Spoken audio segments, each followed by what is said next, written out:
Hello everyone, I'm your hostess with the mostest, 8-Second Gaming, and in today's video we are going to be doing another educational commentary because you guys loved the last one so much. Now the last one we did cover diamond, so today we're going to be talking about gold, showing you guys how to solo queue and absolutely dominate in those games. But if you guys are here, it's very clear you're looking to get better at Apex, and if that is the case, then you need to check out the GameLeap website right now. Over there, we have top-level coaches, including myself, creating the most highly informative guides you can ever think of. There's legend guides, there's gun guides, there's VOD reviews, and there's much more. No matter what you struggle with as a player, we have a solution for you so you can climb to a new peak rank. So click the link in the description, pick yourself up a membership, and start to improve today. But okay, with that out of the way, let's hop into things. And where I want to start off is actually not at the beginning of the game, because the beginning of the game was actually pretty boring. It was a very standard drop. We landed alone, we looted up, we just kind of got stuff, and then we moved on. Where I actually want to start talking about things is where we get into our first fight. Now this is a third-party fight that's going on in Terraformer. Now one huge mistake that I see a lot of low elo players make is that when they hear shots and they go to third-party something, they just run straight at it. They don't take the little bit of time to actually survey the area and see what is going on. When you do that, you are throwing yourself out of position because they could be in a break in the fight and you are making yourself the primary target because there's nothing else to shoot at the time. So to avoid this, you can see that I make my way up the ramp to the right. This not only gives me high ground, but it allows me to look over everything and make sure that I actually want to commit to the fight before actually having to commit to it. And you can see that this does pay off because I'm able to spot out a Watson that's on her own and she has nowhere to go. Watson has no movement ability, so if you're able to catch her out, pretty much you should be able to get a free kill. I continue to press my advantage on this team by continuing to take their high ground away. I want to push up on this platform because I want to have even more real estate to work with, and I also want to make sure that they know that I have this spot and they cannot play it anymore. And as I'm pushing up, I do notice that there is a wraith portal here, and by happenstance a catalyst does come through it. Now I'm not able to get as much damage as I would like on the catalyst. She is able to get back through the portal, but this lets them know that they cannot get up there. I am there, I see the portal, and I am waiting for them to come through it.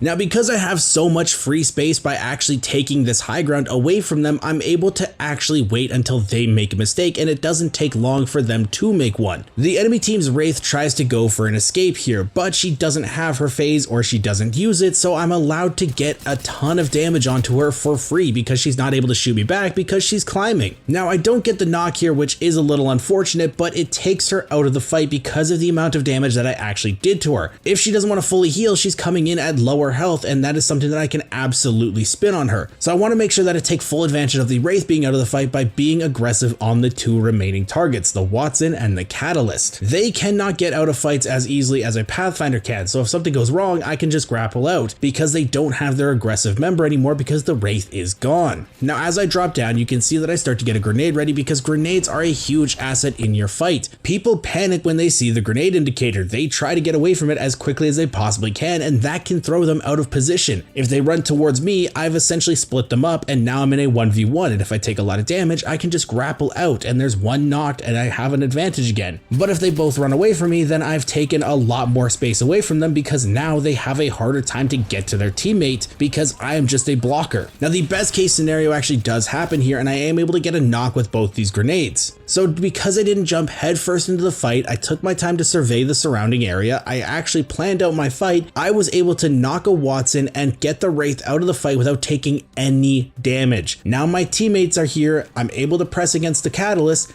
and the wraith is still nowhere to be seen. So we're able to finish off the catalyst. My octane actually does go down to her spike, so I'm able to res him as well for free because again, the wraith is nowhere to be seen. And as soon as I'm done resing, I don't go to loot because right now I don't need anything to keep fighting. If you need something like ammo or more nades, yes, you can check the boxes, but if you don't need anything, then it's not worth it to check. Go take a strong spot to see whoever might be coming so you can protect your team. And in my doing so, I am able to see that the wraith is starting to walk up, and I am able to take the 1v1 on her and able to get the one clip off so that she is out of the game and that team is completely dead. Now as soon as the wraith dies, this is where I actually make a huge slip up. I start to take damage from the right side, and instead of backing up through the doorway, closing it and healing behind it, I try to make the hero play and I try to turn and get some damage out. However, there are two people staring at me and they are able to get a team fire, and now I am knocked. This is a worst case scenario for my team. This is a fresh new 3-man that is coming to fight them, and now I'm time out of the fight without doing any damage to them. Now I am able to crawl back and my lifeline does start to res on me, and while I'm being revived, my team is actually able to knock one of them. But in knocking one of them, both of my teammates do go down here. Now instead of trying to be a hero once again, I just go for the safer play and grapple away.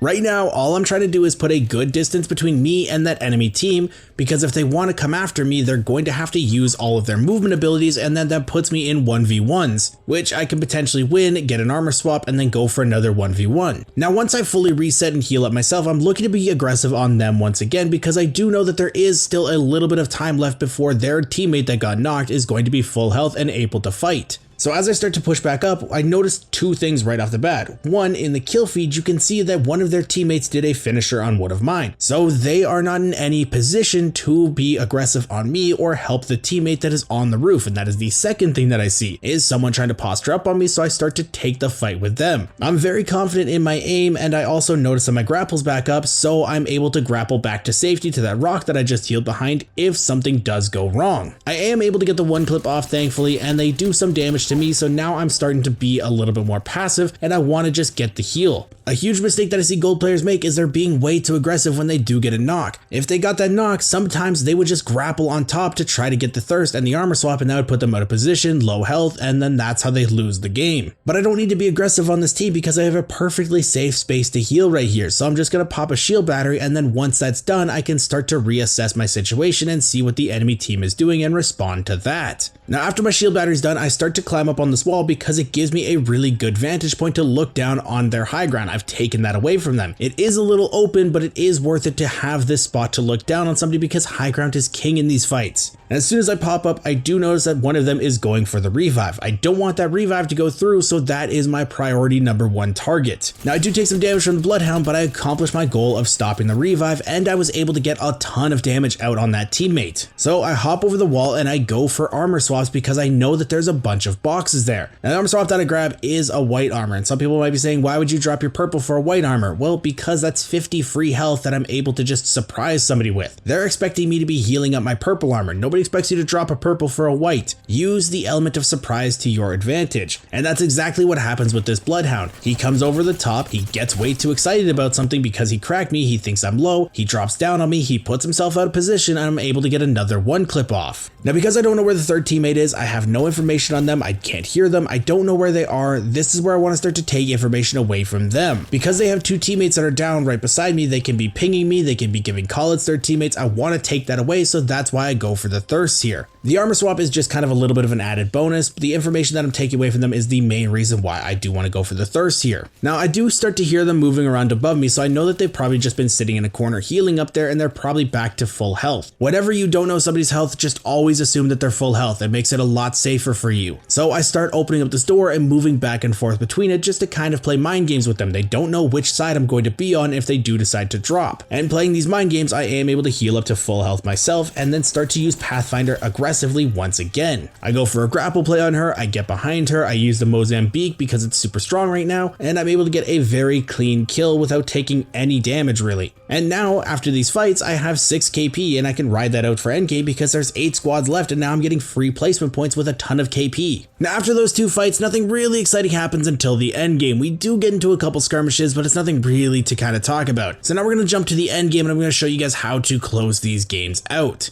Now there was a team holding high ground here, and that is a very strong god spot to hold because you can essentially see everyone coming towards you and you can take free shots at them. However, because I was rotating around and noticed that they weren't really paying attention to me, I took full advantage of that and then moved to a spot in the end game where I knew that the ring would pull, and it gives me a very solid spot to play if they do end up holding me out. But as you can see here, I'm playing the top of this little building here and I don't see anybody pressing me. I'm not getting shot at, I'm not getting peeked. I don't really think that this team is paying attention to me. And if the team is not going to be paying attention to you, then you can absolutely punish them for it. That is why I set this Pathfinder zipline here, and that's why I go to be aggressive on them. Now as soon as I get up top, I do start to hear some gunshots, and I want to be aggressive on that because it's the last 2 teams. You don't want to let anybody get resets off. So I swing the corner and I just start to go for Kraber shots here. Now if teams were focusing on me, I don't really think I'd be going for these Kraber shots. I'd be a little bit more hesitant, but because they're so entangled with each other and they don't really care about us, that is why I'm going for these Kraber shots, because it's a massive amount of damage that my team can then clean up on. Some people might be wondering though, why do I drop off high ground here? And it's just because I wanted to try and chase down that kill of the other person that did drop to low ground. But as soon as I realize that it's too much of a hassle, it's not going to be a quick cleanup, I go back to high ground to support my team. I don't want to leave them hanging.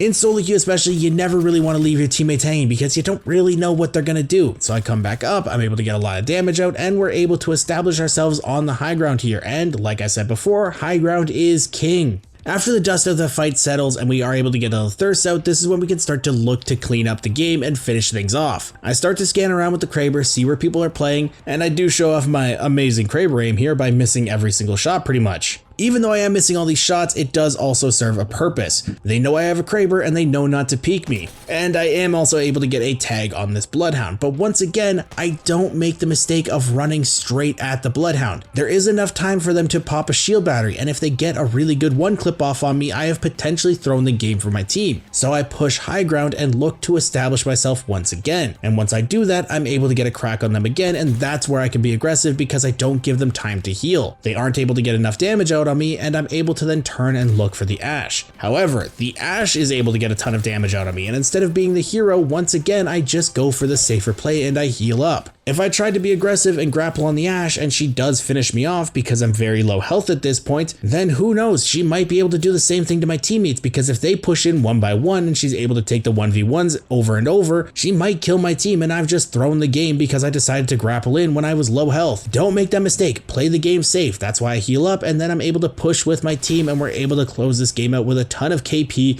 and get a ton of RP from this game. But let me know what rank I should do next in the comments down below. If you guys want to stay up to date with the latest and greatest Apex Legends tips, tricks, and news, don't forget to smash that like and subscribe button. Thank you guys all for watching. Once again, I'm 8 Second Gaming, and I will see you guys in the next one.